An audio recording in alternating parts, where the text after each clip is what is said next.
Assalamualaikum warahmatullahi wabarakatuh. Selamat datang kepada para siswa kelas 7 SMPN 1 Cimenyan yang dalam kesempatan ini sedang mengikuti program MPLS Moda Daring di SMPN 1 Cimenyan. Baik anak-anakku sekalian, untuk sesi kali ini kalian akan mendapatkan materi tentang kurikulum 2013 yang pokok pembahasannya akan ditekankan pada penilaian hasil belajar yang merupakan implementasi K13 di SMPN 1 Cimenyan ya oleh Bapak. Kalian bisa memanggil Bapak dengan Pak Anan. Kebetulan Bapak dipercaya untuk menangani bagian kurikulum di SMPN 1 Cimenyan bersama Ibu Mimin. Baik, kita mulai pembahasannya. Nah, mungkin kalian bertanya, apa sih yang membedakan gitu ya? Proses pembelajaran waktu kalian di SD dengan di SMP yang akan kita lakukan untuk waktu yang akan datang. Baik, kita mulai dengan yang pertama, jumlah mata pelajaran dan gurunya. Kalau di SD kalian mendapatkan kurang lebih 7 atau 8 mata pelajaran ya. Nah, yang terdiri dari pendidikan agama, kemudian PKN, bahasa Indonesia, matematika, senbud dan prakarya, kemudian PJOK dan mulok. Muloknya biasanya terdiri dari bahasa Sunda dan PLH. Nah, kemudian yang khusus pendidikan agama dan PJOK biasanya ditangani oleh guru mata pelajaran, sedangkan yang lainnya itu melibatkan guru kelas. Nah, untuk kali ini, untuk tingkat SMP, maka paling tidak kalian akan mendapatkan 11 mata pelajaran, jadi ada beberapa penambahan. Kemudian untuk gurunya, kalau di SD kalian hanya guru mata pelajarannya khusus untuk pendidikan agama dan PJOK, maka di SMP semua mata pelajarannya akan diampu atau dipegang oleh guru mata pelajaran masing-masing. Jadi kalau kalian ada 11 mata pelajaran, maka kalian akan ditangani oleh 11 guru yang berbeda. Itu untuk jumlah mata pelajaran dan guru. Berikutnya yang membedakannya juga ini tentang kriteria ketuntasan minimum atau minimal yang kita singkat dengan KKM. Khusus untuk di SMPN 1 Cimenyan kelas 7, kalian akan memperoleh KKM-nya 75 atau 75 untuk skala 100. Jadi 11 mata pelajaran ini memiliki KKM-nya 75. Sehingga kalian dikatakan tuntas baik pada aspek pengetahuan maupun keterampilan apabila kalian mendapatkan nilai lebih dari atau sama dengan 75. Ketika kalian mendapatkan nilai kurang dari 75, maka kalian harus secara proaktif menghubungi guru mata pelajaran dan memohon untuk melakukan remedial untuk memperoleh nilai yang tuntas. Berikutnya, untuk aspek penilaiannya sama seperti di SD ya. Jadi nanti ada nilai sikap atau kita sebutnya nilai sikap spiritual dan sikap sosial. Sikap spiritual kita singkat dengan KI 1 atau kompetensi inti yang ke-1. Kemudian sikap sosial kita singkat dengan KI 2. Perolehan nilai untuk sikap ini kita peroleh bisa dari guru mata pelajaran, kemudian bisa dari guru BK, dan bisa juga dari penilaian antar teman yang nanti akan dibimbing oleh wali kelas masing-masing. Yang kedua, nilai pengetahuan atau KI 3 ini nanti kalian akan memperoleh nilai pengetahuan itu dari 3 kegiatan. Yang pertama, penilaian harian ini biasanya diperoleh ketika kalian sudah menyelesaikan beberapa KD atau per KD. Berikutnya, penilaian tengah semester atau kita singkat dengan PTS.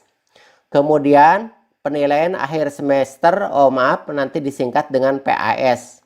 Nah, untuk nilai rapotnya kita memiliki proporsi atau perbandingan penilaian harian, kemudian PTS dan PAS itu 2:1 atau 2 kali nilai harian ditambah 1 kali nilai PTS ditambah nilai akhir semester, kemudian dibagi 4, dan itulah nilai perolehan nilai untuk aspek pengetahuan.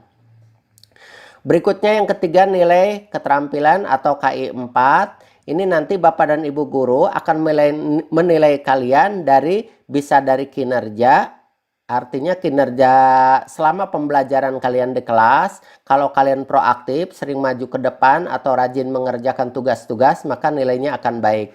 Itu penilaian kinerja, kemudian proyek, kemudian produk, dan portofolio atau keseluruhan tugas-tugas yang diberikan oleh Bapak dan Ibu guru. Nah, nanti untuk nilai akhirnya atau nilai rapotnya, semua nilai yang kalian peroleh akan dirata-ratakan, ya, sehingga nilainya harus di atas KKM. Berikutnya, nah ini yang penting, ini syarat kenaikan kelas, ya. Mungkin ada perbedaan ketika kalian di SD dulu. Ini ada 6 syarat paling tidak, ya. Kalian harus perhatikan ini baik-baik sehingga kalian nanti bisa mengetahui apakah saya naik kelas atau tidak di akhir tahun pelajaran. Syarat yang pertama, menyelesaikan seluruh program pembelajaran dalam 2 semester pada tahun pelajaran yang diikuti. Jadi, kalian tidak bisa di tengah semester langsung masuk mengikuti pembelajaran, nanti ini dikatakan tidak tuntas.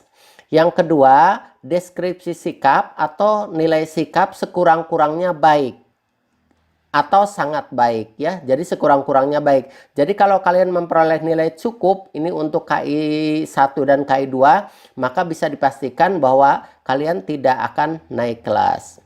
Yang ketiga, nilai ekstrakurikuler kepramukaan itu minimal B.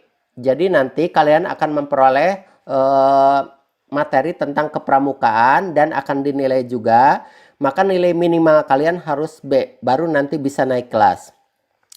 Yang keempat, menuntaskan seluruh kompetensi mata pelajaran pada akhir semester. Artinya ketika nanti di semester genap, kalian tidak boleh ada nilai yang tidak tuntas. Nah, ini mungkin agak ada perbedaan dengan di SD atau di sekolah lain. Nah, dalam 1 tahun pelajaran kan ada 2 semester. Nanti jika di semester 1 kalian ada nilai yang tidak tuntas, maka segera selesaikan, minta remedial untuk menuntaskan mata pelajaran pada semester 1.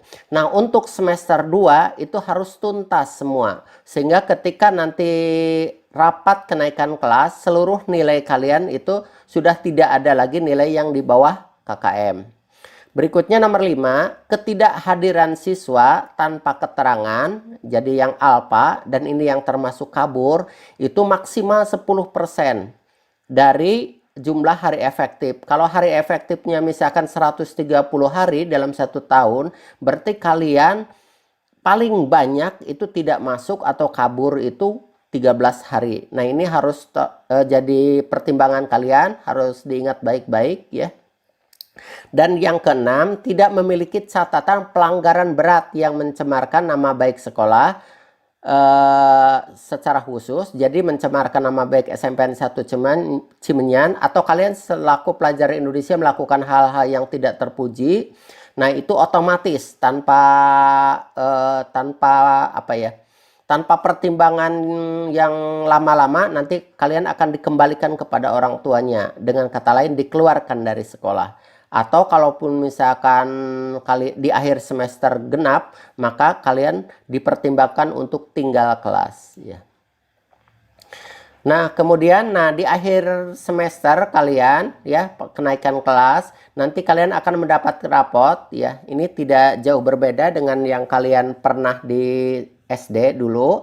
Jadi ada 4 lembar nanti rapot. Kalau yang kelas 7 berarti ditambah identitas 2 sekitar 6 lembar, ya. Apa saja isi rapotnya? Di lembaran pertama nih akan ada deskripsi sikap. Jadi baik sikap sosial maupun sikap spiritual, dan nilai kalian harus baik, ya. Itu di lembaran yang ke berapa?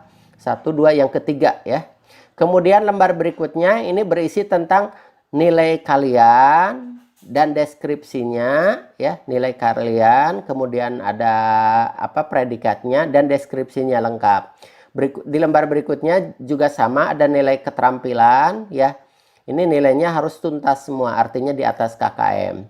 Dan di lembar terakhir itu berisi tentang ketidakhadiran kalian, kemudian ekskul dan nilainya yang kalian peroleh. Kemudian jika kalian berprestasi pada bidang-bidang tertentu, maka akan dicatatkan di rapotnya.